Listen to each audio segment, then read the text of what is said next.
Hoje de manhã nós falamos que Paulo estava vivendo sem medo do futuro. Podemos ver ali do versículo 19 ao 26 do primeiro capítulo de Filipenses, que ele estava olhando sem medo do futuro. Para ele, a vida e a morte, ele se via já livre da vida e da morte por estar em Cristo Jesus. Então ele vivia de uma maneira livre do seu eu neste mundo. Então ele pôde dizer com toda a liberdade que o morrer era lucro, mas o viver era importante nesse momento para um propósito da edificação dos seus irmãos e filhos na fé da igreja de Filipos e de todas as igrejas. Então Paulo tinha um coração voltado tanto para o Senhor, que era incomparavelmente melhor estar lá na glória, mas ele também estava vendo que era necessário no momento, por vossa causa, ou por causa da igreja, permanecer aqui. E por isso, então, ele achava melhor. E ele não busca aposentadoria, mas ele quer realmente continuar trabalhando por causa do Evangelho, para o progresso do Evangelho, para o bem da igreja. Então esse foi o alvo, do que nós meditamos nessa manhã. Agora nós vamos meditar sobre o trecho de Filipenses, capítulo 1, de 27 a 30. Vamos ler o trecho da palavra de Deus? Filipenses 1, de 27 a 30. Diz assim: vivei acima de tudo por modo digno do Evangelho de Cristo, para que ou indo ver-vos, ou estando ausente, ouça no tocante a vós outros, que estáis firmes em um só espírito, como uma só alma, lutando juntos pela fé evangélica, e que em nada estáis intimidados pelos adversários. Pois o que é para eles prova evidente de perdição, é para vós outros de salvação, e isto da parte de Deus. Porque vos foi concedida a graça de padecerdes por Cristo, e não somente de crerdes nele. Pois tendes o mesmo combate que vistes em mim, e ainda agora ouvis que é meu. Então esse é o trecho da palavra de Deus. Vamos orar ao Senhor, pedir graça para Deus. Senhor, nós precisamos de graça, de sabedoria, que o Teu Santo Espírito nos dê essa graça de compreendermos aquilo que o Senhor quer falar conosco através dessa carta de Paulo aos Filipenses, especialmente através desse trecho. Pedimos, Pai, que o Teu Santo Espírito tome os nossos corações em Tuas mãos, para que nós possamos aprender de Ti, Senhor. Pai, pedimos que o Senhor fale através do Teu Santo Espírito. Não nos deixe aplicarmos sabedoria humana, Pai, pelo amor do Teu nome, mas que seja usada a sabedoria que vem do alto, porque esta verdadeiramente edifica a Tua igreja. E depositamos toda a nossa fé na Tua palavra, porque ela e só ela é poderosa para nos salvar, porque ela e só ela é lâmpada para os nossos pés e luz para o nosso caminho. Assim nós pedimos, em nome do Senhor Jesus Cristo. Amém, Pai. Amém. Irmãos, então esse trechinho, obviamente nós podemos ver que Paulo está falando de um outro viver. Se o primeiro viver que nós vimos anteriormente, do versículo 12 até o versículo 18, falava de vivendo na perspectiva de Deus, o segundo viver de Paulo, do versículo 19 ao 26, que nós estudamos nessa manhã, era vivendo sem medo do futuro. Agora, nesse terceiro viver, nós podemos dizer que então é vivendo de modo digno do Evangelho. Nada mais claro do que isso, É o comecinho do trecho que nós lemos. Então vamos aprender o que significa isso, o que é viver de modo digno do Evangelho de Cristo. O que Paulo quer dizer com isso? Em primeiro lugar, vimos que, apesar das coisas que aconteceram com Paulo, eu estou fazendo uma pequena recapitulação para que a gente tenha fresco na memória o que foi falado até aqui. Para quem sabe a gente poder ter estrutura, a nossa memória ela se perde rapidamente, então isso traz mais um alicerce para a gente pisar naquilo que foi falado já nessa carta aos Filipenses.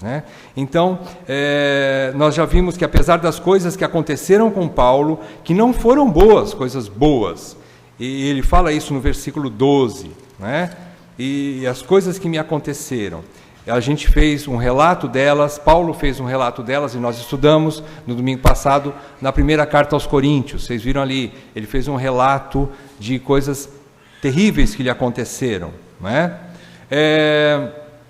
Então, não foram coisas boas que aconteceram, mas que contribuíram para o progresso do Evangelho e crescimento dos irmãos na fé. Além do dilema de Paulo sobre viver e morrer, que nós estudamos hoje de manhã. Paulo, ele mostrou, né, no estudo que nós fizemos essa manhã, que ele está num dilema. Ele fala assim, eu não sei o que eu escolho. Se morrer é incomparavelmente melhor, mas o viver é o que vai trazer progresso para o Evangelho, e eu sou útil mais aqui do que lá, eu gostaria de ir para Cristo, que é incomparavelmente melhor. Mas entre o melhor e o importante, Paulo fala assim, então eu prefiro ficar. Por que é importante? Porque é a oportunidade que o Senhor está me dando de continuar edificando a sua igreja. Então Paulo vê que no momento, não é momento de ir voltar para casa. Ainda há trabalho a ser feito. Ele tem essa expectativa em seu coração, não é? Mas agora, Paulo exorta a igreja de Filipos que focassem em si mesmos. Ele pede para a igreja agora olhar para dentro dela mesma, a igreja de Filipos. O que é que está acontecendo dentro da igreja de Filipos? Ele não relata ainda detalhes sobre o que está acontecendo na igreja de Filipos, mas ele já mostra que vocês precisam permanecer no caminho. E por isso ele pede para a igreja olhar para si mesma, para ver se eles estão no caminho. Ou seja, se eles estão vivendo dignamente conforme o chamado de Deus. É isso que Paulo agora faz um convite e uma exortação para que os filipenses pudessem analisar a sua própria situação. Obrigado, irmão. E isso é bastante importante. Toda a igreja tem que andar cuidadosamente para ver se está realmente na fé. Isso nós somos exortados, né? Toda a igreja tem que periodicamente fazer um balanço de si mesma, para ver como é que está andando, para ver como que está se edificando, se ela está posta verdadeiramente sobre a sã doutrina, enfim, fazer uma análise de si mesma. Isso é muito bom, né? Naturalmente falando, eu não faço isso, eu sou um homem muito relaxado quanto a isso, mas naturalmente falando, todo ser humano, toda pessoa, homem, mulher, deveria vez por outra, fazer um check-up da sua vida, para ver como é que está a sua saúde, né? E assim, a igreja também precisa fazer esse tipo de check-up. É mais ou menos isso que Paulo vai falar agora para a igreja. E o referencial é o Evangelho de Cristo. É viver segundo o Evangelho de Cristo. Isso que nós vamos meditar nessa noite. O que seria isso? Vamos fazer mais algumas considerações iniciais.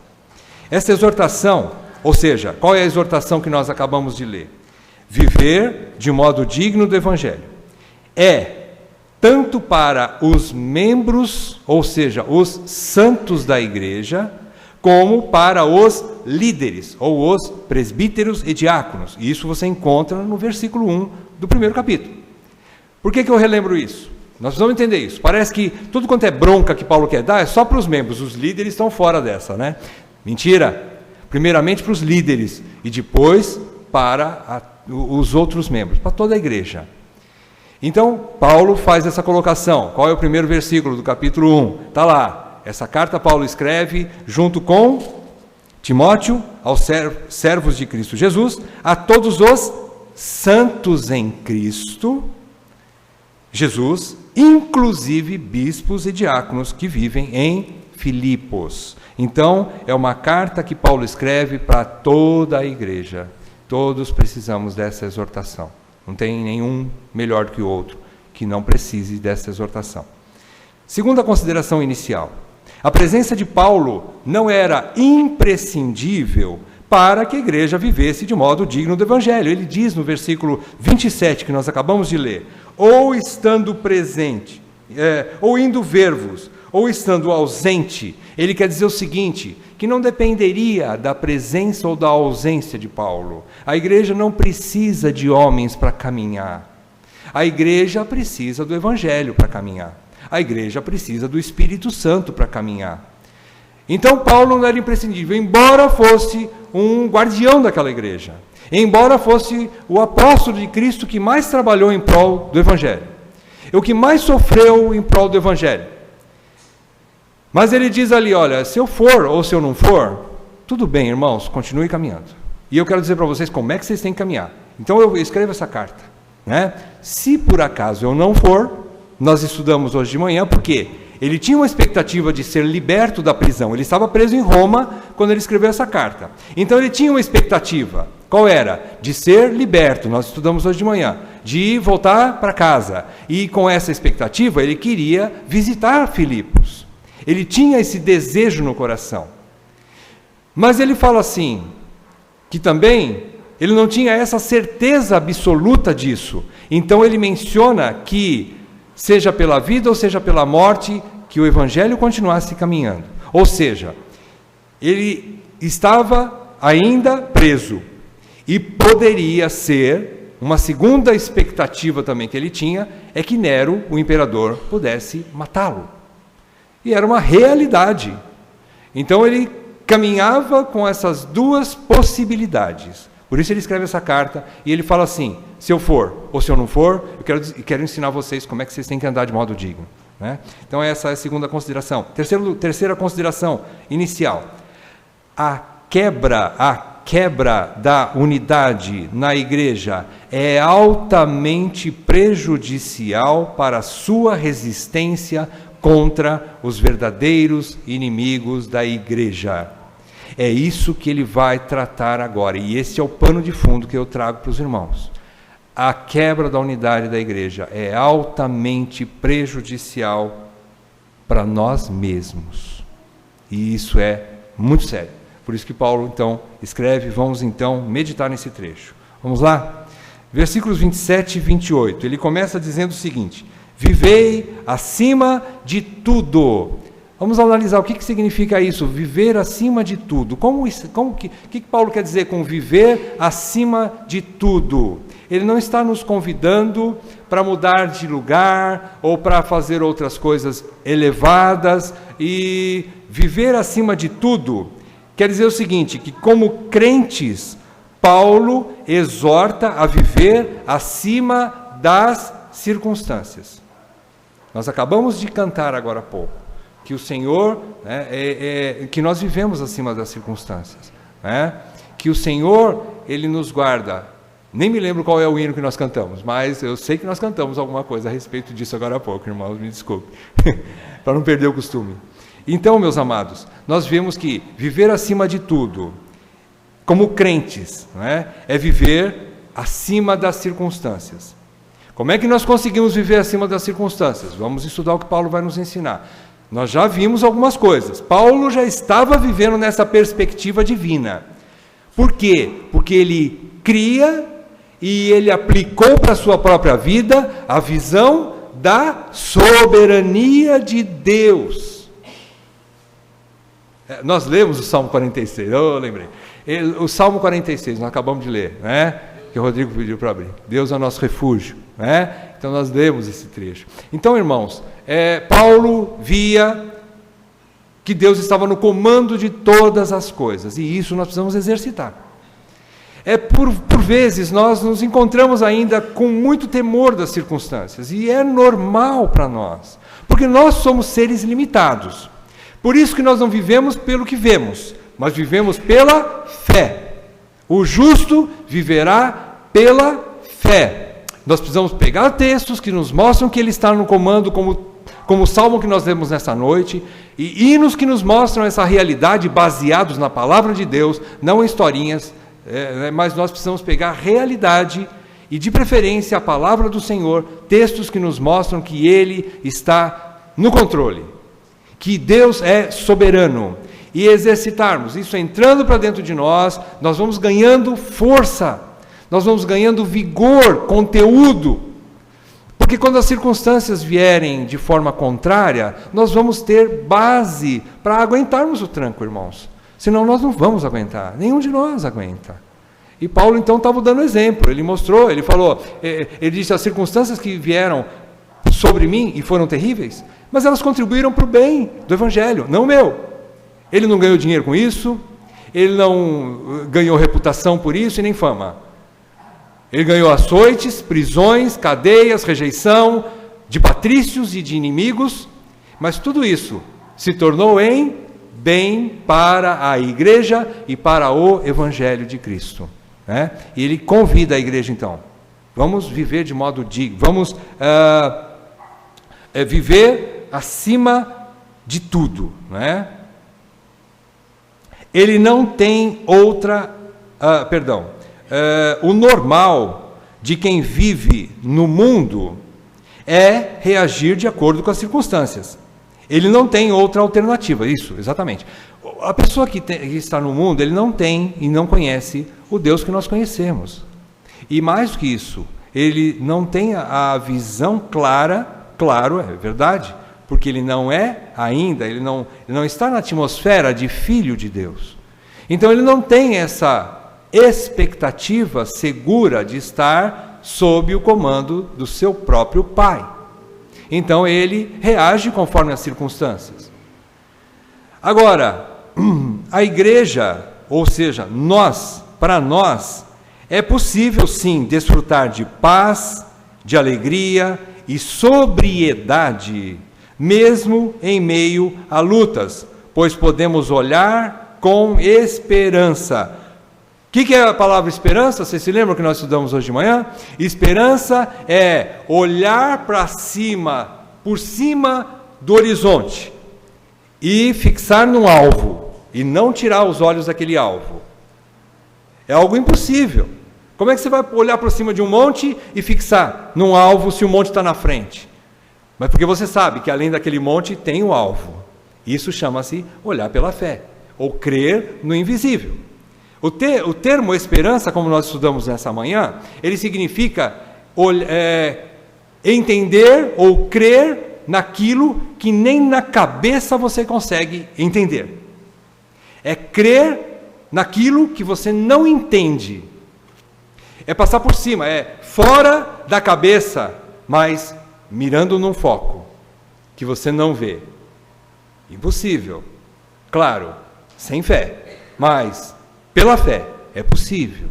Por isso nós somos convidados a viver pela fé. Então nós olhamos por cima das circunstâncias, por cima desse horizonte e desse monte sombrio que está sobre a nossa frente. Né? É assim que nós vivemos. Então é possível viver deste modo, acima de tudo. E ele fala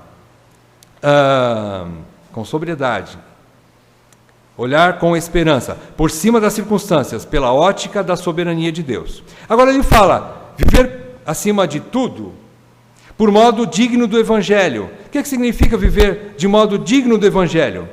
É uma igreja que tem a verdade ou a sã doutrina, não pode viver descuidadamente. Paulo faz essa exortação. O que ele está dizendo aqui para os irmãos de Filipos? Tenham cuidado.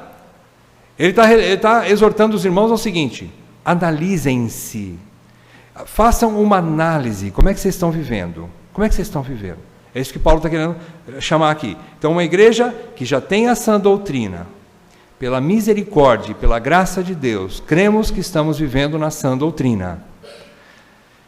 Mas ainda assim, temos que ter muita cautela. Somos chamados a vigiar o tempo todo, para não perder o foco, para não desviar da sã doutrina. Então, é isso que Paulo está convidando, né? Viver por modo digno do Evangelho. Podemos apontar aqui 3 pontos que Paulo detalha de como viver deste modo. Como é que é viver de modo digno do Evangelho? Vamos relatar. Ao longo desses 2 versículos, 27 e 28, existem alguns trechinhos que Paulo mostra 3 situações, 3 pontos do que significa viver de modo digno do Evangelho. Primeiro ponto, ele diz aqui no versículo 27, né? Ele diz assim: estais firmes em um só espírito, como uma só alma. Primeiro ponto, irmãos, primeira situação de viver de modo digno do Evangelho é estar firmes juntos. Não é firme sozinho, Vocês vejam, está no plural, e ele convida em um só espírito, como uma só alma. Então ele está convidando a estar firmes, mas de forma conjunta, de forma coletiva, comunitária. É o que Paulo está querendo ensinar aqui. Que precisa, e ninguém fica de pé sozinho, precisa de uma coletividade. E isso é importante. Então, estar firmes. Aqui, nessa passagem, firmes significa resistentes ou inabaláveis, como Paulo também fala aos Efésios capítulo 6, versículo 13, Efésios 6, 13, Paulo diz o seguinte, numa carta anterior, no último capítulo, versículo 13, quando ele fala da armadura de Deus, Paulo diz o seguinte, portanto, tomai toda a armadura de Deus, para que possais resistir no dia mau, e depois de ter vencido tudo, permanecer inabaláveis. Então essa é o que Paulo quer que os irmãos entendam. Viver firmes está aqui na situação de resistentes ou inabaláveis. A ideia aqui é aguentar mesmo aparentemente perdendo a luta. É como se fosse uma luta de boxe e você está tomando uma boa surra, mas você resiste. Às vezes a gente assiste aqueles filmes, né, de luta, de boxe, né, e a gente fica impressionado, né, como alguns, até uma estratégia, né, eles têm uma resistência muito grande, e eles deixam o adversário, que é bem mais forte do que ele, às vezes, bater, vai um primeiro round, vai o segundo round, e ele cai, mas levanta, ele cai, mas levanta, ele cai, mas levanta, e ele vai resistindo, passa o segundo, passa o terceiro, passa o quarto, vai passando rounds, e aquele que é fortão, que está batendo bastante, começa a perder suas forças, começa a ficar um pouco mais fraco, começa a não aguentar mais. De repente, com um único soco só, ele consegue derrubar o inimigo. É mais ou menos isso. Estamos falando aqui uma coisa bem rasa, né? Mas dá para a gente ter ideia, né? Desculpa, irmão, se não serviu o exemplo, joga fora. Mas a ideia é mais ou menos essa. Está apanhando muito, mas permanece firme. Não quer dizer que você está batendo para resistir. Quer dizer que você está apanhando, mas você está aguentando. É essa a ideia que Paulo está querendo mostrar aqui. Nós somos colocados no mundo mais para apanhar do que para bater. Aliás, não para bater, né? Mas apanhar, nós vamos apanhar muito. É o que Paulo passou. Paulo não levantou a mão contra nenhum homem na sua vida, mas ele apanhou de muita gente. Apanhou feio. De pedrada a varadas, a açoites e a tudo quanto é tipo de surra ele tomou. Mas ele aguentou firme. É o que ele está dando exemplo aqui. Ele aguentou firme. Então a ideia é essa, né?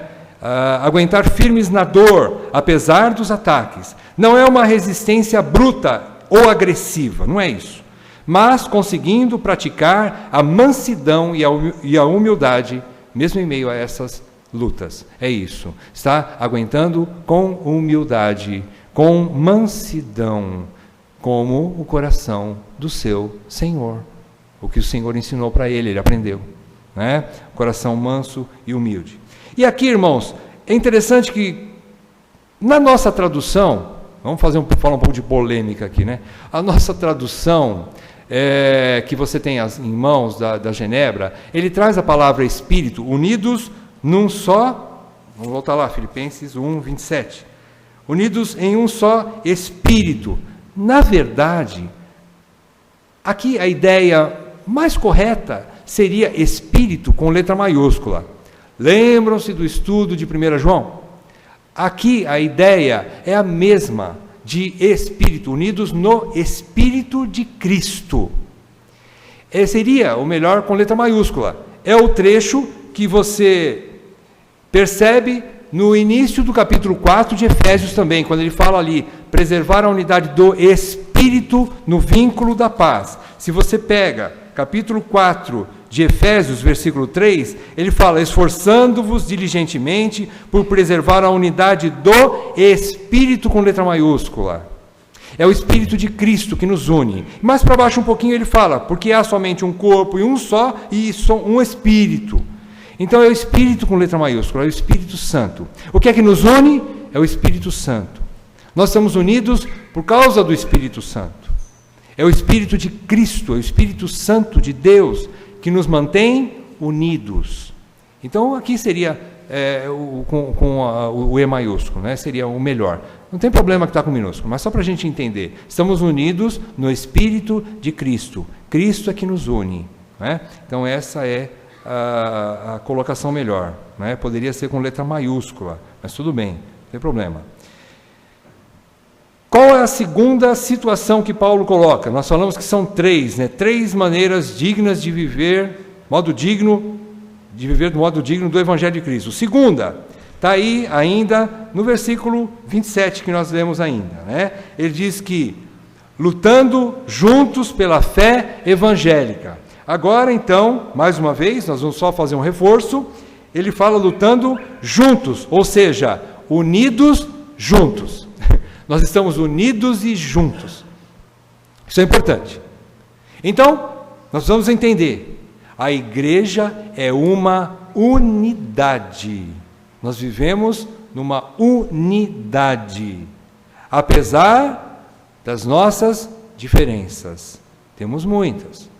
Às vezes um gosta de mandioca com churrasco, outra gosta de pão francês com churrasco. Não importa. Os nossos gostos não interessam agora. Aqui nós estamos unidos por causa do Senhor. E o nosso alvo é o Senhor. É por causa de que nós estamos unidos? Pela fé evangélica. Nós estamos unidos pela fé evangélica, não por gostos, né? Individuais e particulares. Isso não é o caso aqui. Não interessa para nós como membros de um corpo, né? Então, unidos, juntos, lutando pela fé evangélica. Esse é o segundo ponto. Vamos esmiuçar um pouco mais. Aqui a ideia de Paulo é que nós estamos unidos como uma equipe atlética, o que nós chamamos de time. Quem que não conhece o que é um time de futebol, por exemplo? Né? Você já pensou? Se o time, enquanto o centroavante está lutando para fazer gol, o meio de campo não está nem aí, não está se esforçando. Né? É o que mais ou menos nós vemos na seleção brasileira. Né? Ninguém se esforça como deveria. Pelo menos a gente, como bom brasileiro, todo mundo quer ser técnico de futebol. Né? Eu gostaria de ser, mas eu não sei se eu vou ter... A gente fica com muita raiva de ver tudo aquilo. Então, deixa para lá. Mas eu estou dando só como uma ideia. O time, aqui é a ideia de um time. E qual é o alvo do time? É ganhar, é fazer gol. O alvo do time é fazer gol. Então, existe um alvo. Então, essa equipe atlética, um time, na visão de atletismo, na visão esportiva, seria mais ou menos isso que Paulo está querendo dizer. E a gente pode dizer, como a gente fala popularmente, um provérbio popular, né, que a união faz a força. É isso que ele está dizendo aqui. É uma boa tradução, um bom provérbio que pode nos ser útil nessa noite. Né? A união faz a força. É isso que Paulo está querendo dizer.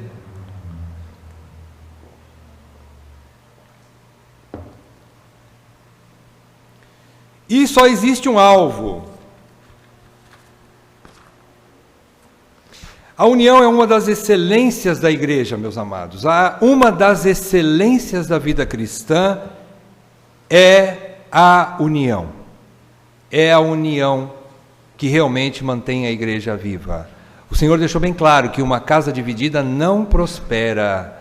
E isso é uma grande realidade. Então nós devemos lutar por essa unidade, como nós vimos lá em Efésios, capítulo 4. Nós devemos batalhar diligentemente para preservar a unidade do Espírito pelo vínculo da paz. Essa é a nossa luta. Por que é uma luta? Porque não é fácil. Eu digo por mim. Eu tenho as minhas ideias, eu tenho os meus gostos, eu tenho a minha cultura, eu tenho a minha vida regressa. Antes de conhecer vocês têm outras ideias, então muitas vezes nós vamos entrar em choque.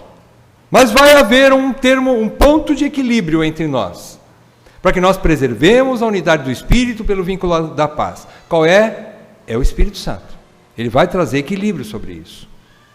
Ele vai trazer um espírito quebrantado para nós cedermos. Um cede de um lado, o outro cede do outro, e nós continuamos caminhando juntos.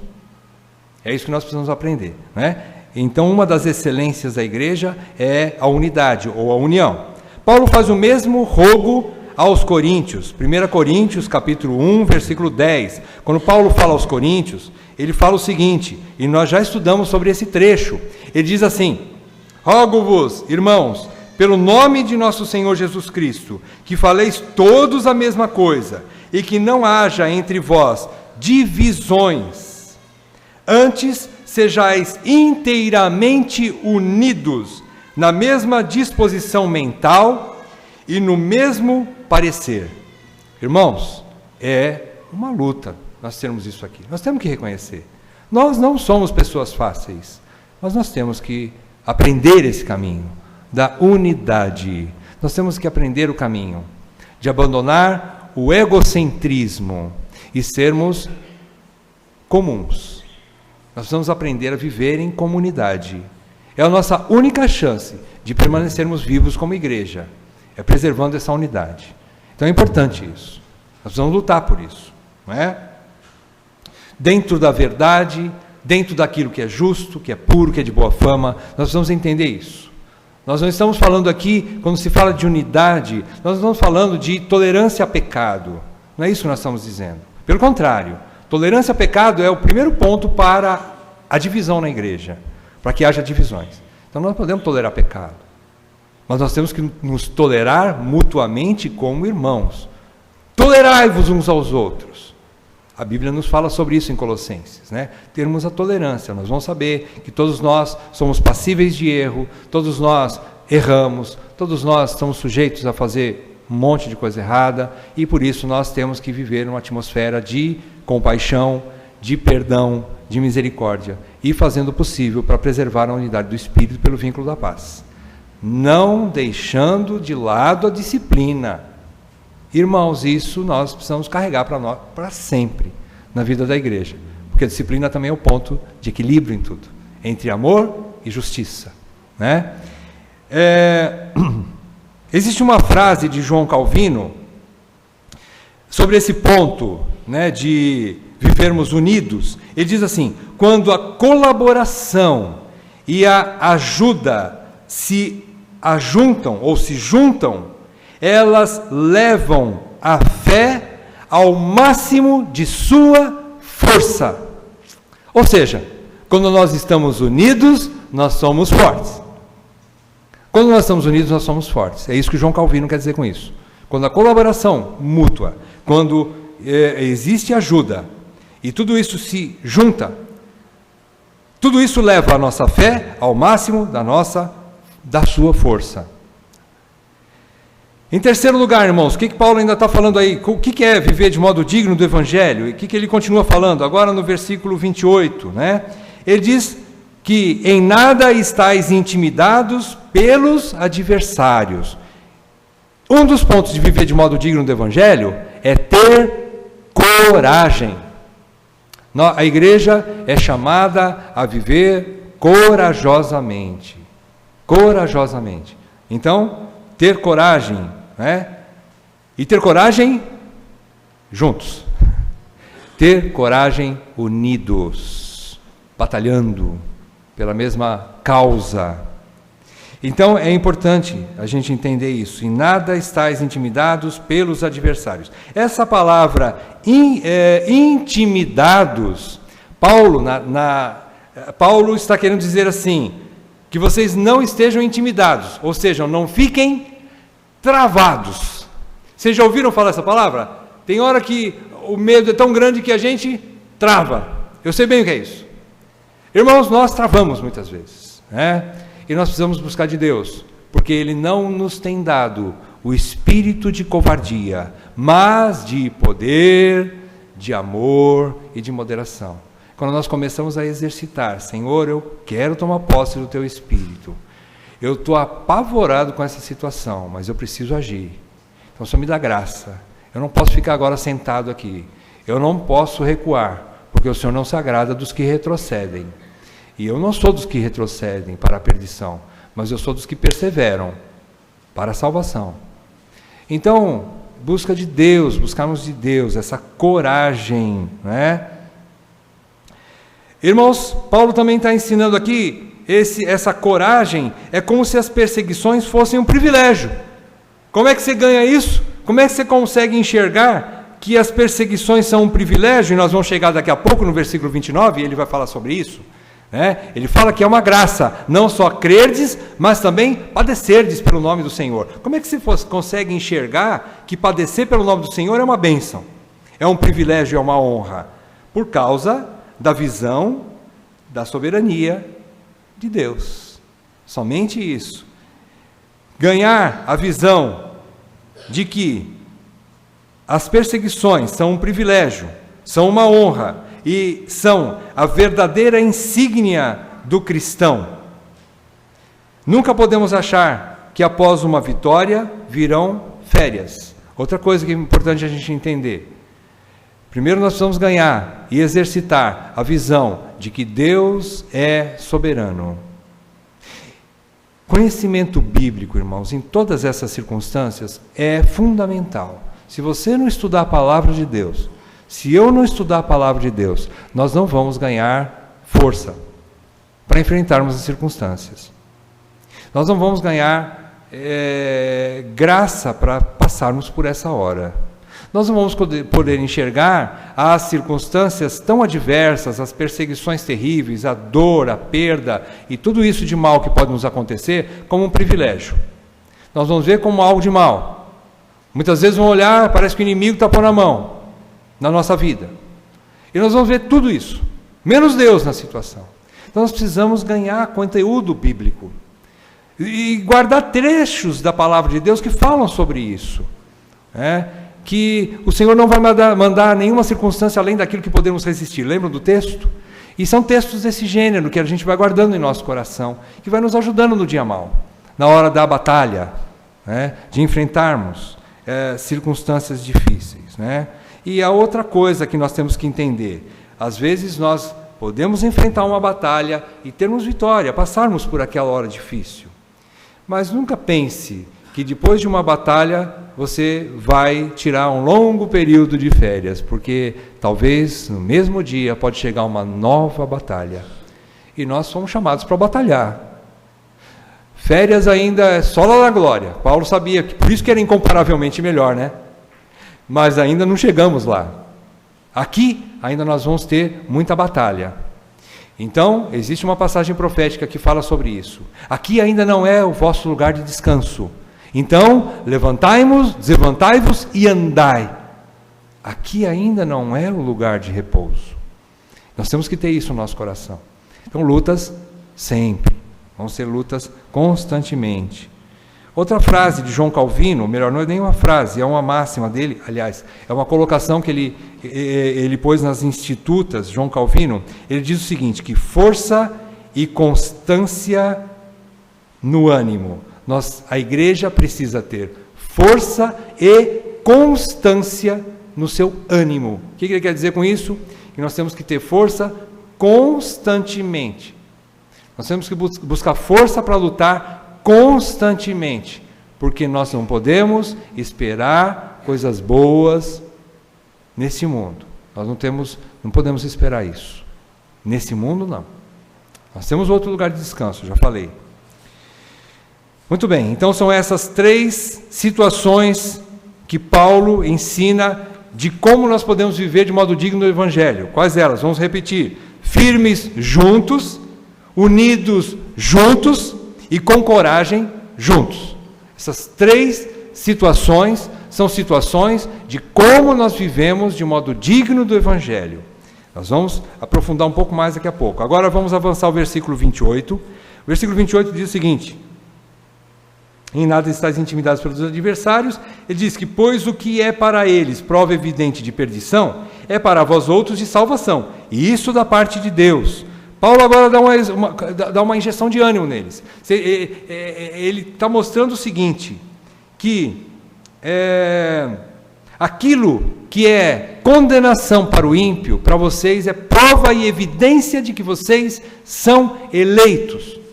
Quais são essas provas que vocês são eleitos? Que vocês estão vivendo de modo digno do Evangelho.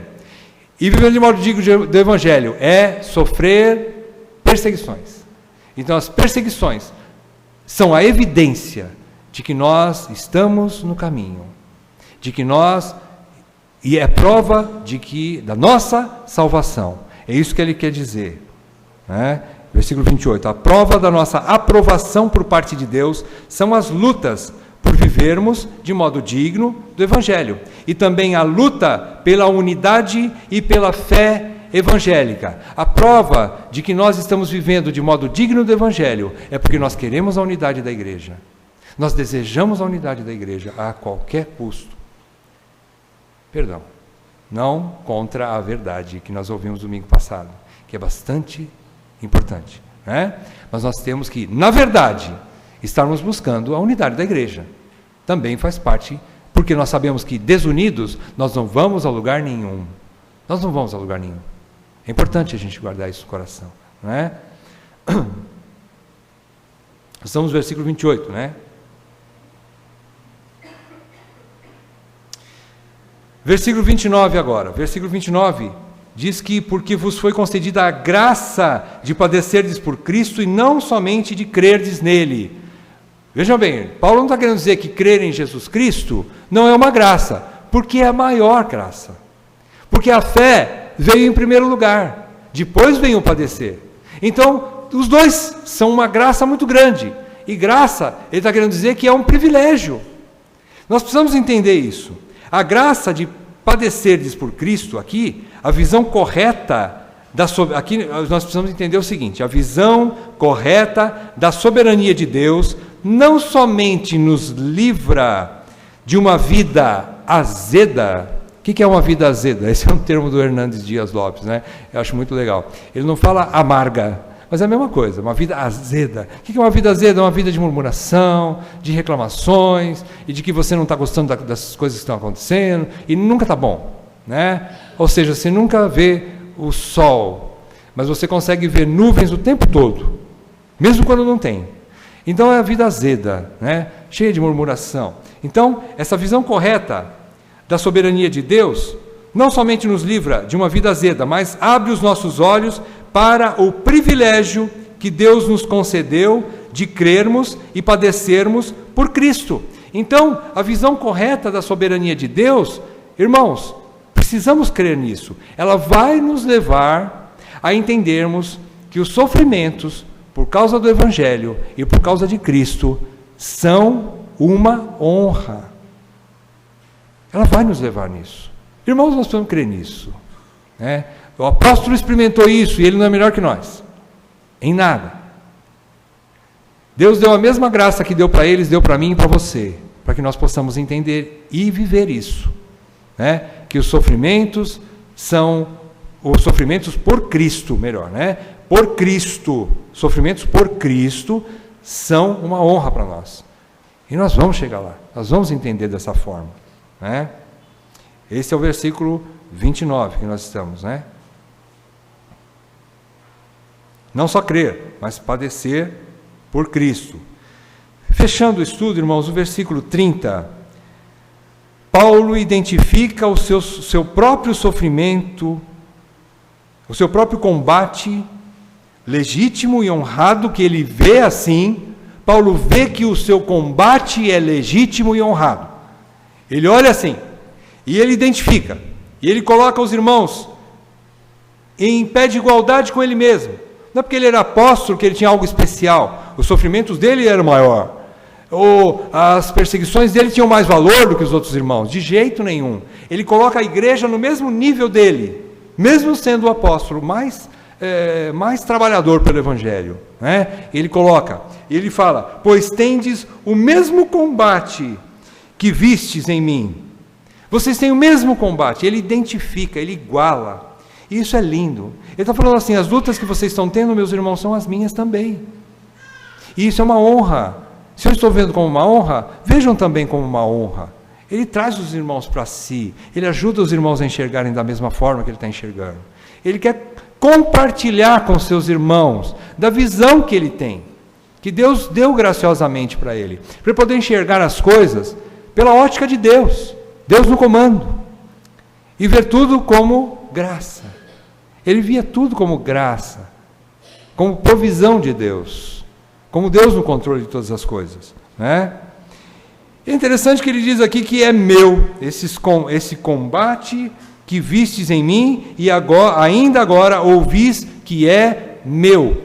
Na versão, na NVI, você encontra ali que ainda estou passando, que é meu, está traduzido assim, Paulo ainda está passando por ele. Eu acredito que a gente pode também especular um pouquinho e olhar da seguinte forma, quando Paulo fala que é meu, na Genebra, eu acredito que você pode olhar e pensar assim, Paulo está falando assim, se é um privilégio, é meu.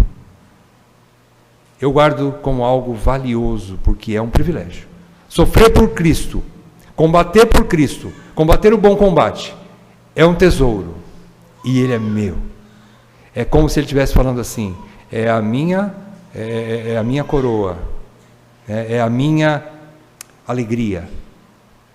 Passar por sofrimentos por Cristo é uma honra, e eu não dou para ninguém, porque é meu, é minha honra, né? É mais ou menos isso que Paulo quer dizer aqui, eu acredito. Então, meus amados, guardando tudo isso, nós vamos entendendo que tudo isso se resume realmente em exercitarmos a visão da soberania de Deus. A gente já vem falando sobre isso em várias reuniões, né? E a gente precisa exercitar. A igreja vai trabalhar isso, né? Se Deus assim permitir. Isso é muito bom.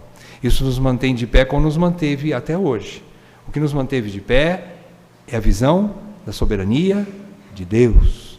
E isso nos mantém de pé, não é? Como igreja. Vamos fazer algumas conclusões?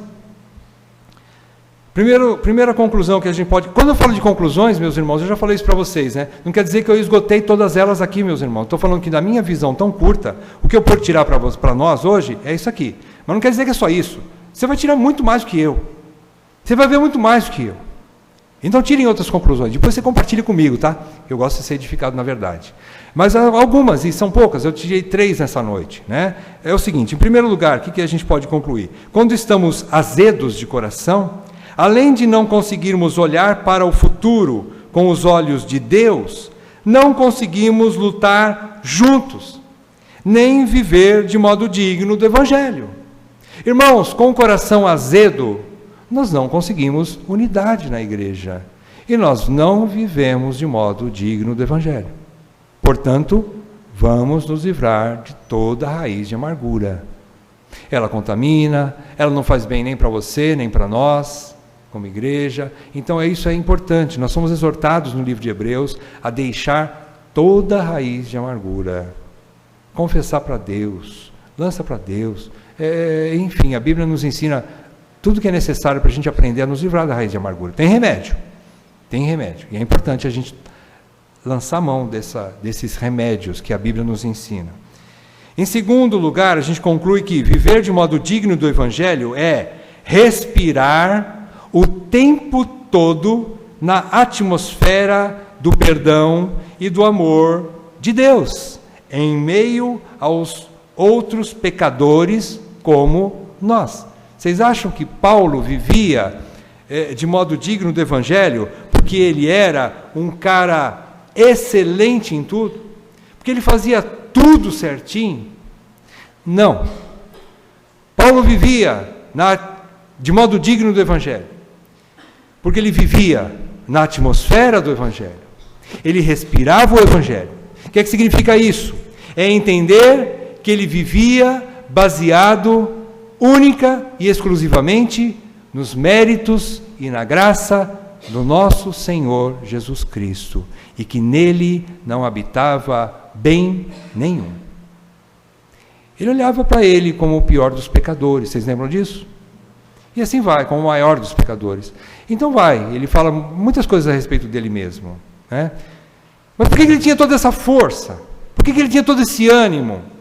Por que ele falava, mesmo depois da prisão, ele já queria correr para o campo de batalha? Né? É interessante, né? Hoje, não sei se vocês assistiram o jogo, né? Mas o Cristiano Ronaldo se machucou e ele saiu chorando do campo. E muitos guerreiros valentes saem chorando do campo. E se eles pudessem, eles voltariam mancando do campo. Paulo, mesmo mancando, ele queria voltar para o campo. Porque ele era forte em si mesmo? Não. mas porque ele estava baseado no Evangelho, porque ele estava baseado na graça e nos méritos de Cristo. Só por isso. Ele não era melhor que ninguém. Por isso ele era um guerreiro, que lutava baseado nos méritos do seu Senhor. E por isso ele tinha muita força. E está disponível para todos nós. A mesma força de Paulo, porque a mesma graça que alcançou Paulo nos alcançou. E tem nos alcançado. Em terceiro lugar, a gente conclui que precisamos buscar